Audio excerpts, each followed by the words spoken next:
बिस्मिल्लाहिर्रहमानिर्रहीम, अस्सलाम वालेकुम। आज हम डिफाइन करेंगे कॉम्प्लेक्स नंबर्स को और इन नंबर्स को लेकर कुछ प्रॉपर्टीज, कुछ फॉर्म्स डिस्कस करेंगे। तो सबसे पहले हम डिफाइन करते हैं कॉम्प्लेक्स नंबर क्या होता है। Complex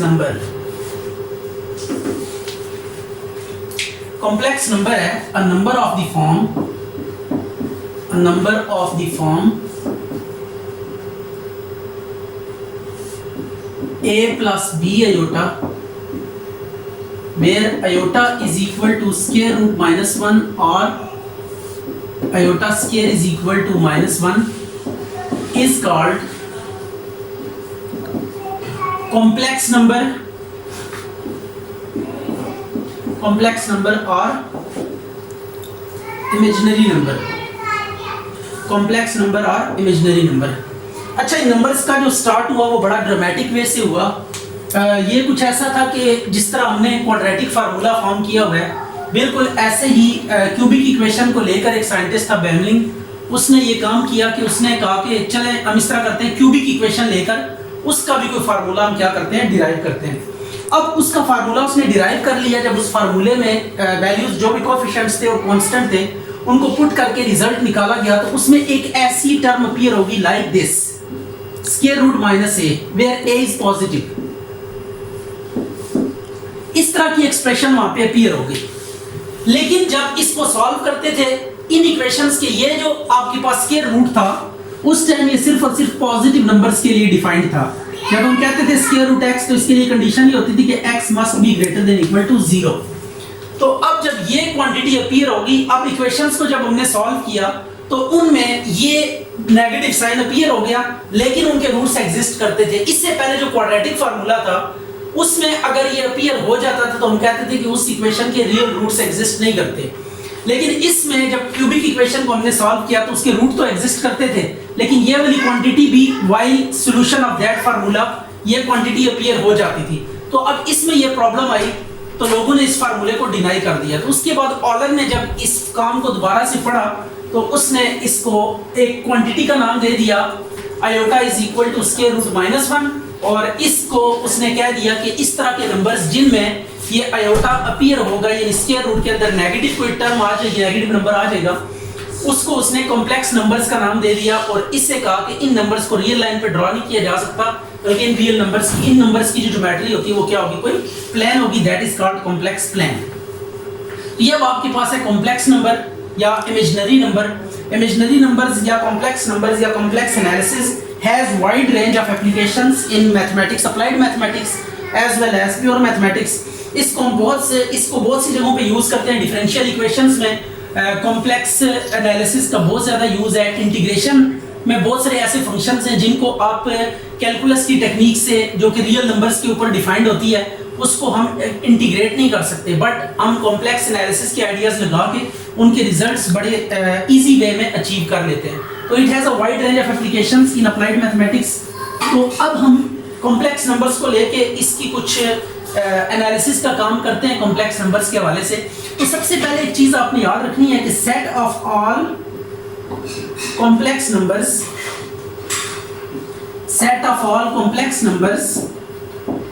is denoted by C। जितने भी कॉम्प्लेक्स नंबर्स होते हैं उनको जिस सेट में हम प्लेस करते हैं, जब किसी सेट में ऑल कॉम्प्लेक्स नंबर्स को प्लेस करेंगे तो that set would be called as set of complex numbers denoted by capital C। Geometry of complex numbers is complex plane. Complex plane, इसमें आपके पास एक्स एक्सिस को हम रियल एंट्रीज जो होती हैं, रियल पार्ट हम एक्स एक्सिस के along लेते हैं और इमेजिनरी वाला पार्ट हम वाई एक्सिस के अलोंग ले लेते हैं। तो आयोटा को कहते हैं कि ये आपके पास कॉम्प्लेक्स एक्सिस है, जबकि एक्स एक्सिस के ऊपर हम कॉम्प्लेक्स नंबर का रियल पार्ट लेंगे। अब देखिए, कोई भी आपके पास कॉम्प्लेक्स नंबर है, it would be or a plus b iota. Suppose करते हैं कि यहाँ पे एक्स एक्सिस के अलोंग ए वैल्यू और वाई एक्सिस के अलोंग जो वैल्यू है वो बी है। तो ये आपके पास कॉम्प्लेक्स नंबर्स है प्लेन में। तो प्लेन में किसी भी पॉइंट तक अप्रोच करने के हमारे पास दो ऑप्शंस होते हैं। एक ऑप्शन होते हैं कि आप एक्सिस को लेकर मूव करें, और सेकंड ऑप्शन ये होती है आपके पास कि आप डायरेक्टली ओरिजिन से उस पॉइंट तक एक वेक्टर मार्क करें, उस वेक्टर की लेंथ फाइंड करें, दैट इज आर, और उसका एंगल थीटा फाइंड कर लें। तो ये आपके पास दो तरह की ऑप्शंस होती हैं। तो एक ऑप्शन को जब अवेल करेंगे, a प्लस यानी एक्स एक्सिस वाली ऑप्शन को जब अवेल करेंगे तो जो फॉर्म आपके पास आएगी उसको रेक्टेंगुलर फॉर्म कहेंगे, और जब r और थीटा को यूज करेंगे as a coordinate to express the complex number, तो that form would be called as polar form. तो अब हम देखते हैं रेक्टेंगुलर और पोलर फॉर्म क्या होती है इसकी, इसको अब हम नोट कर लेते हैं और कैसे कन्वर्ट कर सकते हैं एक फॉर्म को दूसरी फॉर्म में, इसको हमने सीखना है। तो सबसे पहले रेक्टेंगुलर फॉर्म। रेक्टेंगुलर फॉर्म आपके पास होती है z is equal to x plus iota y। अब इस फॉर्म को हमने लेकर जाना है पोलर फॉर्म में। तो पोलर फॉर्म में लेकर जाने के लिए क्या करते होते थे, x और y की पैरामीट्रिक इक्वेशंस हम यूज करेंगे पोलर फॉर्म। तो पोलर फॉर्म के लिए आप ये काम करते हैं, put x is equal to r cos theta, these are transformations equation जो हम यूज करते हैं from rectangular form to polar form किसी भी एक्सप्रेशन को ट्रांसफॉर्म करने के लिए। तो अब ये पुट करें x की जगह पे r cos theta plus iota r sin theta, r अब कॉमन ले लें तो it would B polar form. अब पोलर फॉर्म आपके सामने आ चुकी है, r cos theta plus r into cos theta plus iota sin theta, this is called polar form. अब पोलर फॉर्म को हम लेकर चलते हैं आगे की तरफ। तो पोलर फॉर्म में देखें r और थीटा, क्या r और थीटा x और y से डिटरमिन हो सकते हैं कि नहीं हो सकते। तो इसके लिए हम क्या करेंगे, ये देखिएगा, ये जो इक्वेशन 1 है और इक्वेशन 2 है, इसकी एक दफा स्केलिंग और एडिंग करेंगे तो r की वैल्यू आ जाएगी in the form of xy, that is called argument या मॉड ऑफ z। और इसी तरीके से आप जब इनको डिवाइड करेंगे तो आपके पास थीटा भी आ जाएगा। तो लेट्स सी कैसे होगा ये, स्केलिंग एंड एडिंग 1 and 2, 1 और 2 को स्केयर भी लेना है और उसको ऐड भी करना है। तो आ गया x square plus y square, तो you will get r square में डायरेक्ट कर रहा हूँ cos square theta plus sin square theta, cos square plus sin square 1 हो जाएगा। तो x square plus y square is equal to r square, तो r would be square root ले लें x square plus y square, इसमें plus minus नहीं लगाते because r is the length of complex vector, तो so it is always taken as positive. तो ये आपके पास आ गया r is equal to square root x square plus y square. अब आप क्या करें, 1 और 2 को डिवाइड करें, डिवाइड 2 बाय 1। तो जब 2 को 1 पे डिवाइड करेंगे, डिवाइड 2 बाय 1, तो 2 को जब 1 पे डिवाइड करेंगे तो यह आ जाएगा y over x is equal to r sin theta divided by r cos theta. यार r से कट गया तो tan theta over y is equal to y over x, तो theta is equal to tan inverse y by x। ठीक है, तो ये अब थीटा आपके पास आ गया, theta is equal to tan inverse y by x। तो देखिए x और y अगर आपके पास कंपोनेंट्स दिए हुए कॉम्प्लेक्स नंबर के, यानी रियल पार्ट और इमेजिनरी पार्ट, रेक्टेंगुलर फॉर्म आपको दी हुई है, तो आप उससे पोलर फॉर्म में जा सकते हैं। तो पोलर फॉर्म में जाने के लिए आपको r कैलकुलेट करना पड़ेगा और थीटा कैलकुलेट करना पड़ेगा फ्रॉम x एंड y। तो x और y से r और थीटा कैसे फाइंड किया जा सकता है, ये फार्मूलेशन है r के लिए, r होता है square root x square plus y square, और थीटा के लिए theta is equal to tan inverse y by x। ये दो फार्मूलेशंस हैं। अब आपने नोट एक चीज करनी है, वो ये है कि r is equal to z mod b से कहते हैं, इज इक्वल टू ये नॉर्म b कहलाता है इसका कॉम्प्लेक्स नंबर्स का। तो r is known as norm, इसको कह लें मॉड कह लें, या length of complex vector, length of complex vector, ये आपके पास है। और थीटा को हम क्या कहते हैं, आर्गुमेंट ऑफ जी बी कहते हैं, it is tan inverse y by x। तो आर्गुमेंट भी, तो दो तरह के आर्गुमेंट्स होते हैं आपके पास, एक प्रिंसिपल आर्गुमेंट होता है और एक जनरल आर्गुमेंट होता है। प्रिंसिपल आर्गुमेंट ये होता है कि जब आप प्लेन को क्या करेंगे, दो हाफ्स में डिवाइड कर लेंगे। ये आपके पास एक कॉम्प्लेक्स प्लेन है, ये x एक्सिस है और ये आपके पास y axis mean imaginary axis है। तो आप इस प्लेन को ना दो हिस्सों में डिवाइड कर सकते हैं फॉर प्रिंसिपल आर्गुमेंट। आप इस प्लेन के दो सेगमेंट्स करें, एक ऊपर वाला सेगमेंट जो होगा ये पॉजिटिव हाफ होगा और एक नीचे वाला सेगमेंट, इसको हम नेगेटिव हाफ कहेंगे। अब इसमें जो फर्स्ट क्वाड्रेंट होता है, ये फर्स्ट क्वाड्रेंट है इसमें और ये सेकंड क्वाड्रेंट है, इनको ऐसे ही लेबल करेंगे। ये थर्ड क्वाड्रेंट है आपके पास और ये आपके पास फोर्थ क्वाड्रेंट है। राइट हो गया। अब आपने ये बात याद रखनी कि फर्स्ट क्वाड्रेंट में जो थीटा आता है, एंगल जो भी बनता है, टेकन एज इट इज, इसको हम एज इट इज लेते हैं। अब सेकंड क्वाड्रेंट में अगर कोई एंगल आता है तो वो होता है पाई माइनस थीटा। अब अगर बात करें प्रिंसिपल आर्गुमेंट की, तो प्रिंसिपल आर्गुमेंट में फोर्थ क्वाड्रेंट में जो एंगल बनेगा it would be taken as minus theta, और जो थर्ड क्वाड्रेंट में एंगल बनेगा it would be taken as theta minus pi. तो these angle must be negative, यानी फोर्थ और थर्ड क्वाड्रेंट में जो एंगल्स हम लेंगे प्रिंसिपल आर्गुमेंट के लिए वो कैसे लेंगे, माइनस थीटा और थीटा माइनस पाई। फर्स्ट क्वाड्रेंट में एज इट इज आ जाएगा, सेकंड क्वाड्रेंट में पाई माइनस थीटा। अगर हम जनरल जो है ना यूं कह लें कि रूल की बात करें जो कि हम यहाँ पे फ्रेम ऑफ रेफरेंस के लिए यूज करते हैं, तो पहले मैं आपको बताया थीटा एज इट इज आता है, सेकंड के लिए क्या करते होते थे, पाई माइनस थीटा करते होते थे, थर्ड के लिए पाई प्लस थीटा और फोर्थ के लिए 2 पाई माइनस थीटा। तो ये जनरल आपके पास नोटेशन है या जनरल अप्रोच है कि कैसे आप किसी क्वाड्रेंट में एंगल को अप्रोच कर सकते हैं। और प्रिंसिपल आर्गुमेंट की अगर हम बात करें तो प्रिंसिपल आर्गुमेंट में आपने ये बात याद रखनी है कि प्रिंसिपल आर्गुमेंट में जो ए होता है वो कैपिटल होता है और टेन का जो टी होता है वो कैपिटल होता है y बाय x। तो ये आर्गुमेंट प्रिंसिपल आर्गुमेंट है, कैपिटल ए और टेन का टी जो होगा वो क्या होगा, पॉजिटिव होगा। तो this would be taken as principal argument. इसमें हम क्या करते हैं, हाफ के दो हिस्से करते हैं, ऊपर वाले हिस्से को पॉजिटिव हाफ प्लेन, नीचे वाले हिस्से को क्या कह देते हैं, नेगेटिव हाफ प्लेन, और इसके रेफरेंस से हम एंगल को डिटरमिन कर लेते हैं। अच्छा जी, अब हम पोलर फॉर्म्स को लेके कुछ चीजें डिस्कस करेंगे। सबसे पहले आपके पास है डी मोइवर्स थ्योरम।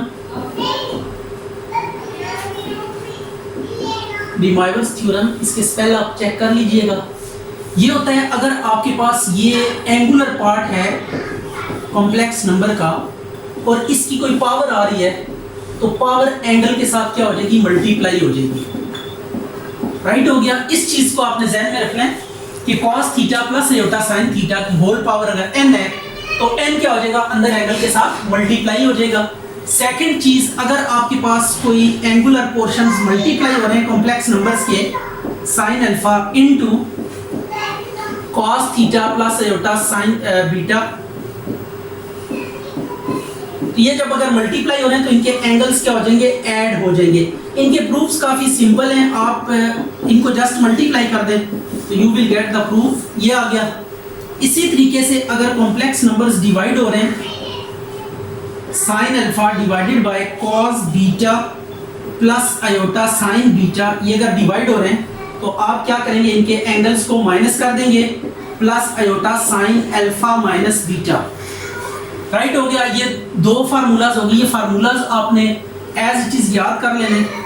इसी तरीके से आपने एक और चीज भी याद करनी है, दैट इज व्हाट, कि ये कुछ रिजल्ट है 2 cos थीटा जो होता है ये x प्लस 1/x के इक्वल होता है, 2 आयोटा sin थीटा ये होगा x minus 1/x provided x is equal to cos theta plus iota sin theta. तो देख लें किसी भी ये बेसिकली x है, ये 1/x कंजुगेट भी कह सकते हैं इसे यहाँ पे। तो किसी भी या इसको ऐसे भी लिखा जा सकता है, आप दोनों तरीकों से कर सकते हैं, x प्लस एक्स बार। राइट हो गया। ये x माइनस एक्स बार भी लिख सकते हैं इसे। ये दो तरह की अप्रोचेज हैं आपके पास, इन दोनों को ध्यान में रखिएगा। तो साइन और कॉस को लेकर ना, अगर x है तो x बार क्या होगा, cos theta minus iota sin theta, इनको एक दफा ऐड करें, सब्ट्रैक्ट करें, you will get these two results. और पावर के लिए भी ये रिजल्ट्स आप याद कर सकते हैं। ये होता है हमारे पास 2 cos m theta is equal to x की पावर m प्लस 1/x की पावर m और 2 आयोटा sin m थीटा, ये किसके इक्वल होगा, x की m माइनस 1/x की m। तो ये रिजल्ट्स आपने याद करने हैं और इसी चीज को बेस बनाकर हम आगे मूव करते हैं थोड़ा सा।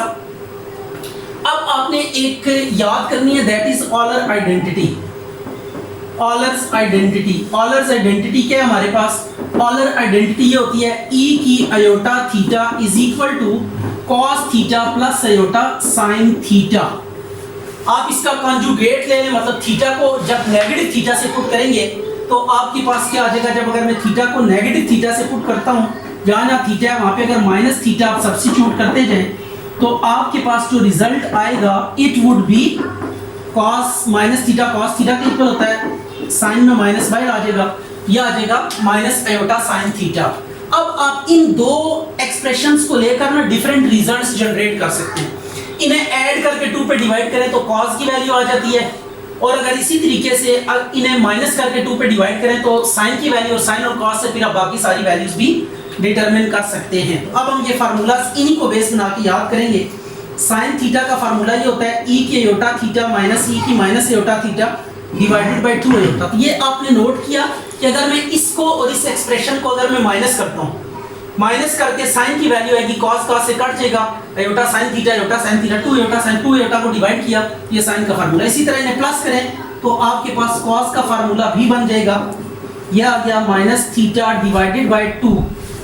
बिल्कुल इसी पैटर्न पे sin और cos से अब sin ओवर cos करके आप पे tan का फार्मूला भी डेवलप कर सकते हैं। तो ये आ जाएगा cos का फार्मूला, ये आयोटा है e की आयोटा थीटा प्लस e की माइनस आयोटा थीटा।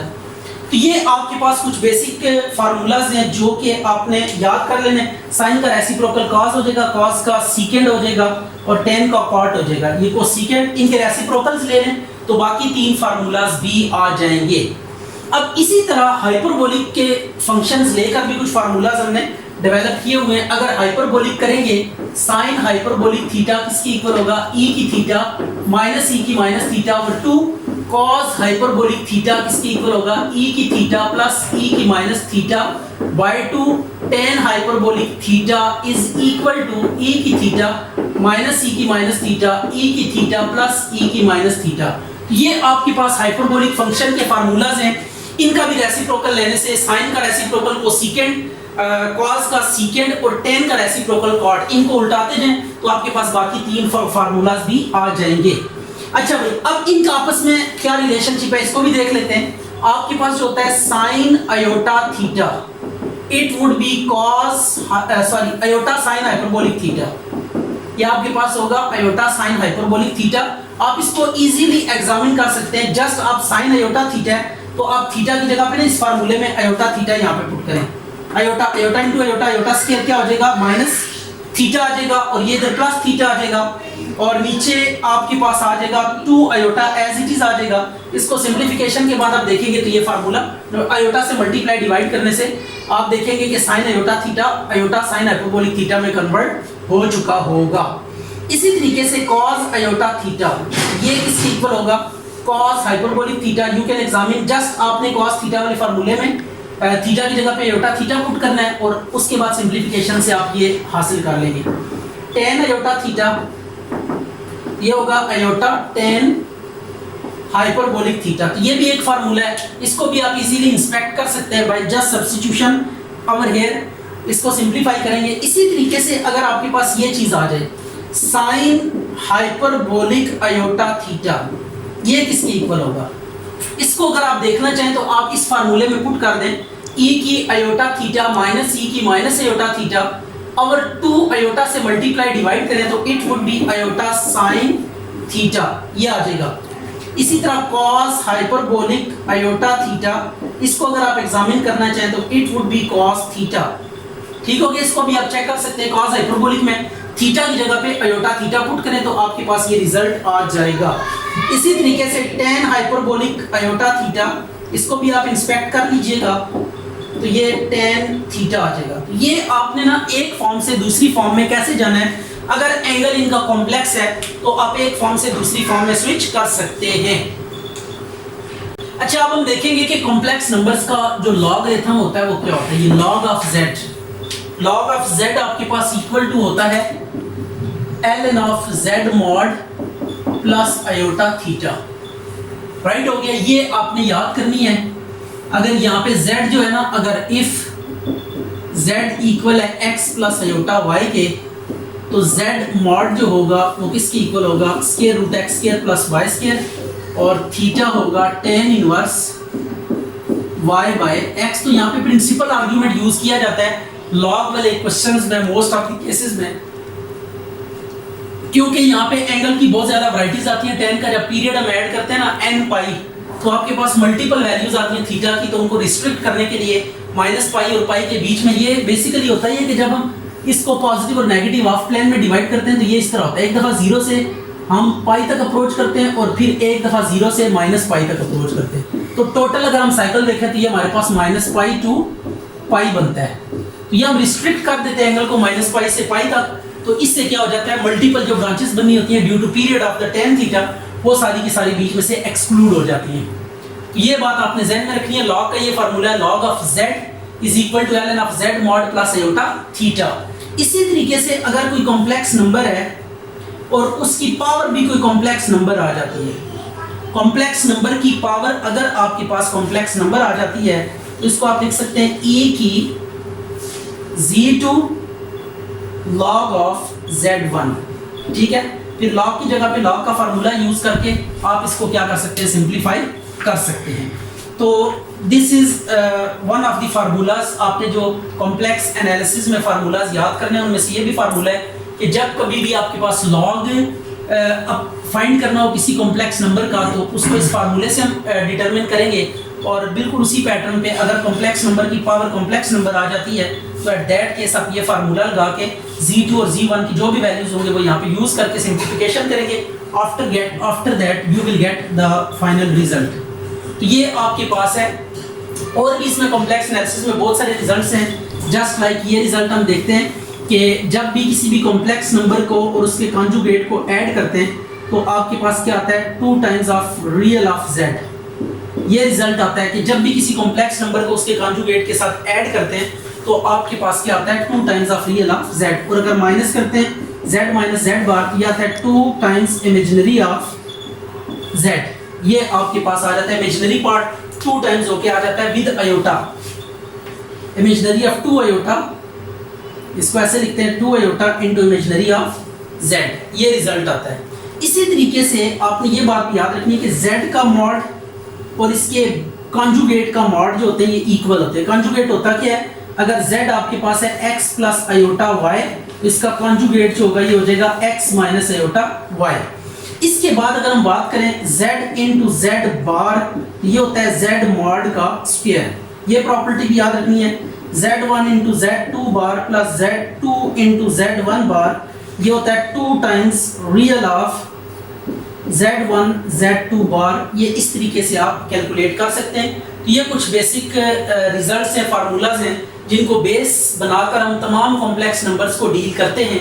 अब हम इसके बाद जो नेक्स्ट जो है ना, यूँ कह लें कि मूव करने जा रहे हैं वो है कॉम्प्लेक्स एनालिसिस की तरफ। तो कॉम्प्लेक्स एनालिसिस में हम जो स्टार्ट लेते हैं वो कॉम्प्लेक्स फंक्शन से लेते हैं कि कॉम्प्लेक्स फंक्शंस क्या होते हैं। अभी तक नंबर्स की बात हो रही थी और कॉम्प्लेक्स फंक्शन में फिर एनालिटिसिटी को बहुत ज़्यादा बेस बनाते हैं। एनालिटिसिटी फिर हार्मोनिक प्रॉपर्टी चेक करते हैं और वहाँ से एक पार्ट आपको दिया हो फंक्शन का तो दूसरा पार्ट कैसे डिटरमिन किया जा सकता है, ये सारी चीज़ें हम डिस्कस करेंगे। तो यहाँ पे जो फार्मूलाज हैं कॉम्प्लेक्स नंबर्स को लेकर उनको यहाँ पे वाइंड अप करते हैं। तो दैट इज़ अवर नाउ